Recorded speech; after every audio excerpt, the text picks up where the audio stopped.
Hi guys, ആശാനും പപ്പനും മറ്റൊരു വീഡിയോയിലേക്ക് കിടക്കുകയാണ്.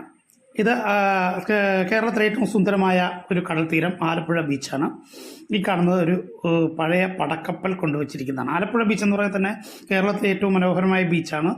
ഈ ബീച്ചിൻ്റെ രണ്ട് സൈഡിലും രണ്ടറ്റത്തും ഓരോ പാർക്കുകളുണ്ട്. നമുക്ക് ഫാമിലിയായിട്ട് ഏറ്റവും കൂടുതൽ ഉല്ലസിക്കാൻ പറ്റുന്ന, അല്ലെങ്കിൽ ഏറ്റവും കളിച്ച് ചിരിച്ച് ഇരിക്കാൻ പറ്റുന്ന ഒരു ഏറ്റവും മനോഹരമായ ഒരു ബീച്ചാണ് ആലപ്പുഴ ബീച്ച്. രണ്ട് സൈഡിലുമുണ്ട്. ഇത് കാണുന്നത് ശരിക്കും പഴയ ഒരു യുദ്ധക്കപ്പലാണ്. ഇന്ത്യയുടെ ഒരു യുദ്ധക്കപ്പൽ, എയർക്രാഫ്റ്റ് ഇവിടെ ഇപ്പോൾ ഡീകമ്മീഷൻ ചെയ്ത് വെച്ചിരിക്കുന്ന T-81 എന്നൊക്കെ ആയിരുന്നു ഇതിൻ്റെ പേര്. ഇപ്പോഴത്തെ ശരിക്കും നല്ലൊരു വലിയ ഒരു ഫിഷിംഗ് ബോട്ടിനോട് അത്രമേ ഉള്ളൂ അന്നത്തെ യുദ്ധക്കപ്പൽ എന്ന് പറഞ്ഞാൽ. അതിപ്പോൾ ഡീകമ്മീഷൻ ചെയ്തതിന് ശേഷം ഇവിടെ പാർക്ക് ചെയ്തിട്ടുണ്ട്. ഇത് പഴയ നമ്മുടെ കടൽപ്പാലത്തിൻ്റെ ബാക്കി പത്രമാണ്. ഇപ്പോൾ വെറുതെ കുറ്റിയും കോലുകളും മാത്രമേ ഉള്ളൂ. ഇത് കൂടുതൽ പണ്ട് കാലത്ത് ഞങ്ങളൊക്കെ നടന്നിട്ടുണ്ട്. ശരിക്കും വളരെ നടന്ന് അങ്ങേയറ്റം വരെ പോകാമായിരുന്നു. പണ്ട് ആലപ്പുഴ കടൽ തീരത്ത് ഷിപ്പുകൾ, സാധനങ്ങൾ വന്നടിഞ്ഞിരുന്ന ഇവിടെയാണ്. ഇപ്പോൾ ഈ കടൽ തീരം അതിൻ്റെ ശേഷിപ്പുകൾ ഉണ്ട്.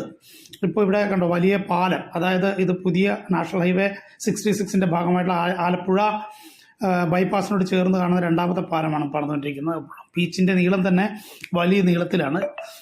വലിയ തിരമാലകളൊക്കെ, ഇവിടെ ലൈഫ് ഗാർഡുകളൊക്കെ ഉണ്ട്. കാര്യം തിരമാലകൾ ചിലപ്പോൾ വളരെ ഡേഞ്ചറസ് ആവും നല്ല മഴയുള്ള സമയത്ത്. എന്നാൽ പോലും ഏറ്റവും കൂടുതൽ ജനത്തിരക്ക് കാണുന്ന ഒരു കടൽ തീരമാണിത്. അവിടെ ഒരു ശരിക്കും തീരത്തിൻ്റെ തെക്കേ, നമ്മൾക്ക് ബീച്ചിൻ്റെ തെക്കേ സൈഡിലായിട്ട് കാണുന്ന ചെറിയ ഒരു പാർക്കാണ്. ഇവിടെ കയറുന്നതിനിപ്പോൾ പണമൊന്നും അവർ ഈടാക്കുന്നില്ല. നമുക്ക് സുഖമായിട്ട് ഇവിടെ ചായയും കാപ്പിയൊക്കെ കുടിച്ച് നമുക്ക് കാറ്റുകൊണ്ട് നല്ല വേനൽക്കാലത്തൊക്കെയാണ് നല്ല സുഖമാണ് ഇരിക്കാൻ.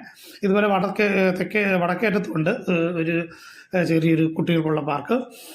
ഈ കാര്യങ്ങളൊക്കെ നമ്മുടെ ഈ കാഴ്ചകളെല്ലാം നിങ്ങൾക്ക് വേണ്ടി അവതരിപ്പിക്കുന്നത് നമ്മൾ ആശാനും പപ്പനുമാണ്. ഈ കാഴ്ചകളെല്ലാം നിങ്ങൾക്ക് വീഡിയോകളൊക്കെ ഇഷ്ടമായെങ്കിൽ ഇതുപോലുള്ള ബീച്ചുകളൊക്കെ ധാരാളം ഇടുന്നതാണ്.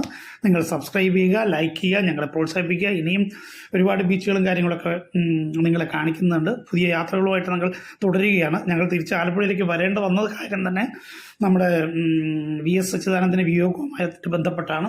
ഇത് ബീച്ചിൻ്റെ ഒരു ഭാഗമാണ്. ഞങ്ങൾ പറഞ്ഞു VS അച്യുതാനന്ദനെ കണ്ടതിന് ശേഷം ഞങ്ങൾ അദ്ദേഹത്തിൻ്റെ ആദരാഞ്ജലികൾ അർപ്പിച്ചതിന് ശേഷം ഞങ്ങൾ ഒന്ന് ആലപ്പുഴ കറങ്ങാൻ വന്നാണ്. അങ്ങനെയാണ് ബീച്ച് ഫുൾ കവർ ചെയ്തത്. ഇതൊക്കെ നിങ്ങൾക്ക് ഈ ബീച്ചിൻ്റെ യാത്രകളൊക്കെ നിങ്ങൾക്ക് ഇഷ്ടപ്പെട്ടുവെങ്കിൽ ഞങ്ങളെ ലൈക്ക് ചെയ്യുക, സബ്സ്ക്രൈബ് ചെയ്യുക, പ്രോത്സാഹിപ്പിക്കുക.